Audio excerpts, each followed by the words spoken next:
के बाप की प्रॉपर्टी है क्या? कौन इस्लामिक एजेंडा? ये बौद्ध धर्म का है प्रॉपर्टी। मैं सिंपल सी बात करता हूँ, पूरी दुनिया जानती है प्रॉपर्टी आपकी, कब्जा हम कर रखे हैं। उसके बाद हम कहें कि हमको निकाल रहे हो तो हम ये इस्लामिक एजेंडा है? बताइए, हम आपकी प्रॉपर्टी कब्जा किए हैं और इस्लामिक एजेंडा है? अरे पहले बदतमीज आदमी हमारा प्रॉपर्टी छोड़ो, तुम अब मैं कह रहा हूँ वो जो पागल टाइप का आनंद पानंद नानंद है, उसकी जमीन पे भी कब्जा कर लेंगे, तिलमिलाने लगेगा असला लेकर दौड़ने। तो बदतमीज टाइप के लोग हैं। साथियों, जय भीम, जोहार, नमस्कार। इस वक्त हमारे साथ मौजूद हैं हृदय लाल मौर्य सर, अधिवक्ता है हाईकोर्ट में। सर, इस समय देश भर में बिहार का जो महाबोधि विहार है उसके आज़ादी का आंदोलन चल रहा है, एक हिसाब से देखा जाए, क्योंकि वहाँ पर जो एक्ट है वहाँ पर 4 हिंदुओं को और 4 बुद्धिस्टों को और जिला अधिकारी को कमेटी में रखा गया है। वो यहाँ पर बौद्धों की ये मांग है कि उस कमेटी से जो हिंदुवादी जो पंडित पुजारी हैं उनको निकाल दिया जाए। क्या कहेंगे सर आप? देखिए, वो उनकी बात जेन्युइन है, वो सही डिमांड कर रहे हैं।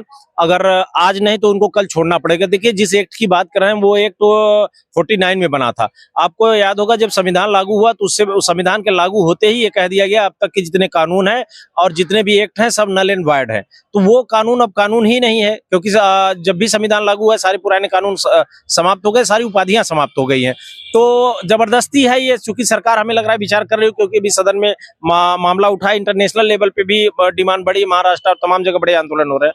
तो चूंकि प्रोसीडिंग में टाइम लगता है, हमें लग रहा है सरकार का ध्यान गया है इस पे। अभी तक इतने बड़े लेवल का आंदोलन कभी हुआ नहीं, चूंकि इससे पहले सोशल मीडिया नहीं थी, मीडिया लोकल छापती थी, उसके बाद खत्म हो जाता था।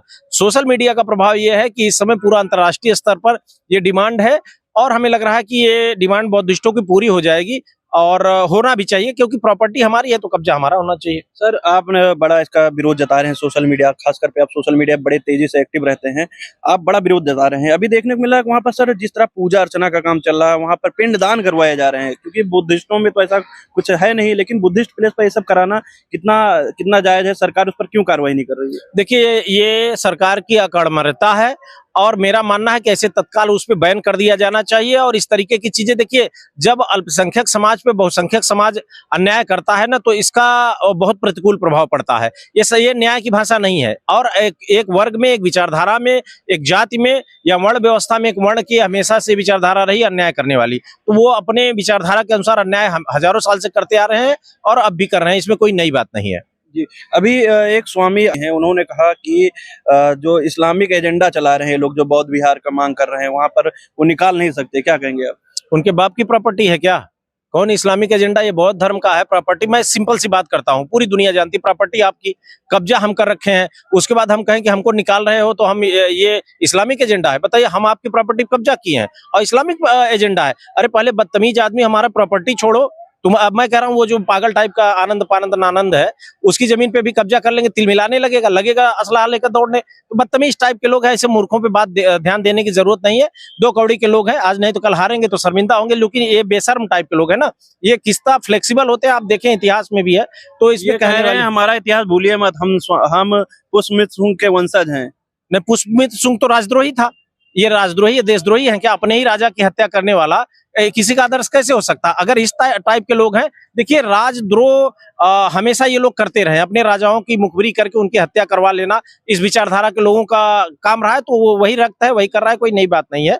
ये कुलद्रोही, राजद्रोही और देशद्रोही लोग हैं, जो कि हमेशा द्रोह करके अपने राजा की हत्या करने के बाद उसको गर्व महसूस कर रहे हैं, जो कि शर्म का विषय है। प्रधानमंत्री मोदी जी विदेशों में जाते हैं और कहते हैं कि बुद्ध की धरती से आए हैं और उन्हीं के देश में बौद्धिस्टों को संघर्ष करना पड़ रहा है। क्या कहेंगे? देखिए, मोदी जी अच्छे अभिनेता है, मैंने उनका अभिनय देखा है। अगर वो बॉलीवुड एक्टर होते तो बहुत शायद अब तक नंबर 1 सुपरस्टार होते, क्योंकि उनको सब पता है। लेकिन वो लोग कहते कुछ और हैं, करते कुछ और हैं। अगर इतने ही बुद्ध के देश के मानने वाले हैं तो पहले इसको क्लियर कराएं। ये भी बौद्ध धर्म का सबसे बड़ा धर्म स्थल है, जहां उनको ज्ञान प्राप्त हुआ था। आप बताइए, मक्के मदीने में इस्लाम का सेंटर है, आपके अयोध्या में, मथुरा में आपका सेंटर है, जैनों का जैन के जगह पे हो, सिखों का सिख की जगह, तो बौद्धों का धर्म स्थल पे ये लोग क्या कर रहे हैं? तो यह पूरी तरीके से गलत है। और हमें लग रहा है कि अगर इस तरीके से अहिंसात्मक विचारधारा हमेशा बौद्धिज्म की रही है, लेकिन अंत में बौद्धिज्म का भी अगर सब्र टूट जाएगा तो हो सकता है कि बड़ी हिंसा हो। और मैं सरकार से अपेक्षा कर रहा हूं कि ऐसी बड़ी हिंसा से रोकने के लिए इन पाखंडवादी, मनुवादियों, विषमतावादियों को तत्काल वहां से हटाएं और जो अतिक्रमण हुआ है उस पर हमारा कब्जा, हमारा स्थान हमको वापस करें।